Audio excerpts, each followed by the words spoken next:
Arunachal law students union जो है आपका आकाशदीप से लेकर यहाँ टेनिस कोर्ट ईटानगर के बीच में प्रोटेस्ट मार्च ऑर्गेनाइज किया है। तो हमारा एक ही मुद्दा है यहाँ पे है Arunachal Pradesh unlawful activities prevention act 2014 जो है, जो एक अथॉरिटेरियन लॉ है, जो एक ड्रैकोनियन टाइप का लॉ है, इसको रिपील करना है हमारा स्टेट गवर्नमेंट को। हमारा ये रिक्वेस्ट है और जनता को हमारा मकसद ये है कि जनता हमारा जो अरुणाचल का जितने भी सिटीजन्स है, पब्लिक है, वो इसको समझना है। इसका अवेयरनेस का तौर पे भी हमने ये ऑर्गेनाइज किया है। We want to ignite the mind of the people कि this law can be abuse in long run और इसको मिसयूज़ किया जा सकता है और इसका पोटेंशियल बहुत ही ज़्यादा है। तो आवर कंसर्न इज़ दैट कि ये लॉ का मिसयूज़ बहुत ही ये बड़ा पैमाने पे आगे जाके मिसयूज़ किया जा सकता है। इसलिए हम चाहता है कि ये लॉ जो रिपील करना चाहिए और ये लॉ का ज़रूरी ही नहीं है अरुणाचल प्रदेश में। ये ऐसा लॉ है कि मतलब जिसमें आपका अपना बात को रखने का मौका भी नहीं देगा। तो इसमें हमने आपको पहले भी हाईलाइट किया है कि जैसे कि आप बोलता है अरुणाचल प्रदेश अनलॉफुल एक्टिविटीज़ में बोलता है ये हैबिचुअल ऑफेंडर्स जो ड्रग्स का रिलेटेड में जो हैबिचुअल ऑफेंडर्स है उसके लिए है बोलता है, या लैंड ग्रैबर्स के लिए बोलता है, आपका ये जो है अनलॉफुल एक्टिविटीज़ के लिए ये बोलता है। और ऊपर से यहाँ पे बोटलॉगर्स जो गैर कानूनी तौर पे जो ये का आपका दारू का लीकर का बिजनेस करता है, उन सब को यहाँ पे कवर अप करता है बोलता है। मैं बता दूँ कि दारू का जो ये आपका लीकर्स का इसका इश्यूज है वो जो है अरुणाचल प्रदेश एक्सेस एक्ट 1993 है जो प्रोवाइड करता है ये इश्यूज़ पे डील करने के लिए।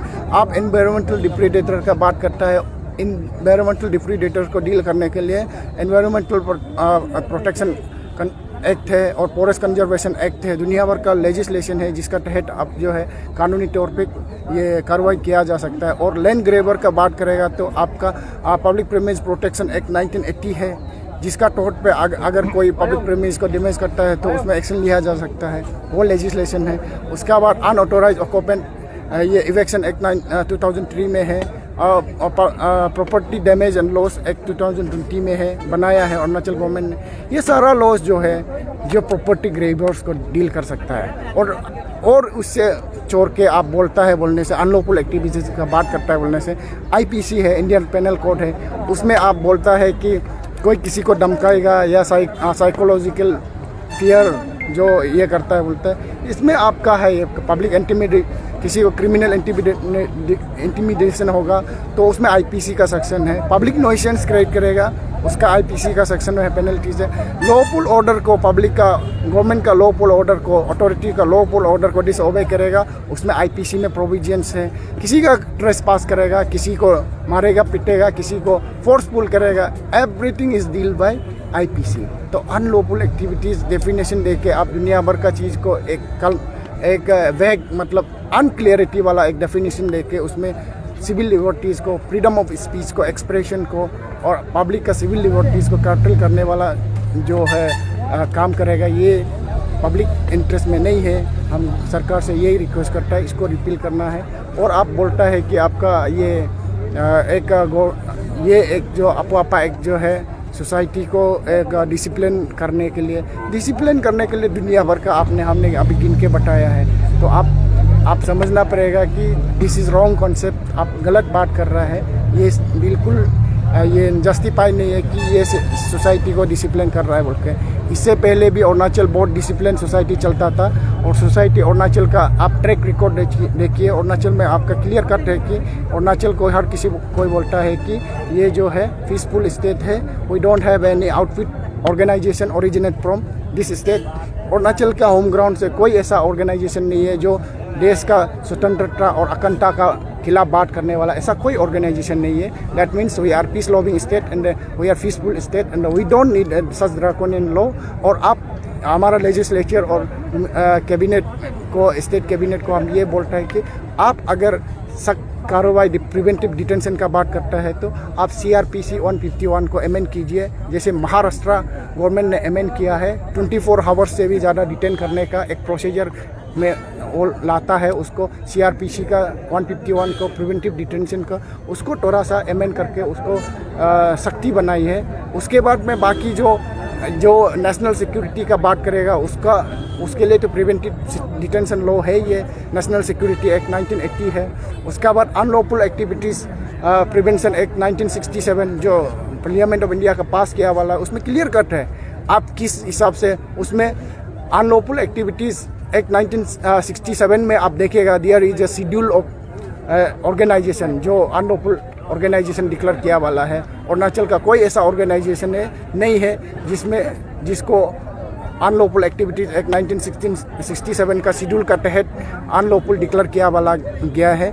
ऐसा कोई अरुणाचल का ऑर्गेनाइजेशन नहीं है। और वहाँ पे इंडिविजुअल को भी लिस्टेड किया है अनलॉफुल पर्सन बोल के, अनलॉफुल एक्टिविटीज़ 1967 का तहत। वो शेड्यूल में भी हमारा अरुणाचल से कोई नहीं आता है और उसमें भी definition of unlawful activities clear है। कब अनलॉफुल एक्टिविटीज़ का डेफिनेशन उसमें ये क्लियर है कि आप देश का स्वतंत्रता, अखंडता और देश का इंटीग्रिटी का, सोवरेनिटी का खिलाफ बात करेगा, तोड़ने का बात करेगा, तब जाके आपको अनलॉफुल एक्टिविटीज़ का ये डिक्लेयर करके, अनलॉफुल पर्सन डिक्लेयर करके आपको डिटेंशन में लाया जाएगा। ये प्रोविजंस क्लियर है। लेकिन आपा एक ऐसे बनाया गया है कि दिस इज़ रेडिकुलस। एक बोलेगा तो एक रेडिकुलस है। हमारा जो लेजिस्लेचर है उन्होंने ऐसा लॉ बना दिया है जिसका मतलब क्लैरिटी ही नहीं है। इसको किसी भी तरह से आप जो है यूज़ किया जा सकता है, ऐसा लॉ बना के रखा है।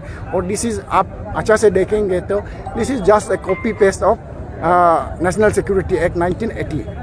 डायरेक्ट कॉपी पेस्ट करके लाया गया है, अपना दिमाग तो कुछ लगाया नहीं है। तो हम अभी प्रेजेंट सरकार से ये बोलता है कि हम कौन होता है आपको डिक्टेट करने वाला। We are nobody to dictate you, we can appeal you because you are our hopes, our aspirations, our representatives। आप लोग को हमने इलेक्ट किया है इस उम्मीद में कि आप हमारे भलाई के लिए काम करेगा, हमारा सिविल लिबर्टीज़ को प्रोटेक्ट करेगा, हमारा इंटरेस्ट को प्रोटेक्ट करेगा। सुप्रीम कोर्ट का ये क्लियर कट ऑब्जर्वेशन है कि ये प्रिवेंटिव डिटेंशन लॉ जो है ये ब्रिटिश सरकार से हमको विरासत में आया वाला है। इसको बहुत ही केयरफुली यूज़ करना है बोलता है। तो आप भी यहाँ इसको देखिए। और सिविल लिबर्टीज़ को प्रोटेक्ट करना सिर्फ आप एक वेलफेयर स्टेट का ये ड्यूटी बाउंड है कि सिविल लिबर्टीज़ को प्रोटेक्ट करना है। सिविल लिबर्टीज़ को protect, freedom of speech and expression को प्रोटेक्ट करना है। ये प्रोटेक्ट करने में मतलब अगर ये प्रोटेक्ट करना सिर्फ हमारा लिबर्टीज़ को, सिविल लिबर्टीज़ को ही सिर्फ नहीं है, कॉन्स्टिट्यूशनल इथोस को आप जो है प्रिजर्व कर रहा है, ये सुप्रीम कोर्ट कहता है। तो इसलिए हम आलसू का तरफ से कभी पर्सनल डिस्कशन एडमिनिस्ट्रेशन के साथ हुआ आप लोगों? नहीं, administration is nobody to be discuss. Administration से हम क्या डिस्कस करेगा? हम डिस्कस कर रहे हैं, लेजिस्लेचर को बात कर रहे हैं, स्टेट गवर्नमेंट को बात करेंगे। State government is there, legislature is there to amend the law and repeal the law. हमने गवर्नमेंट को लेटर लिखा है, 3 महीना पहले लेटर लिखा है।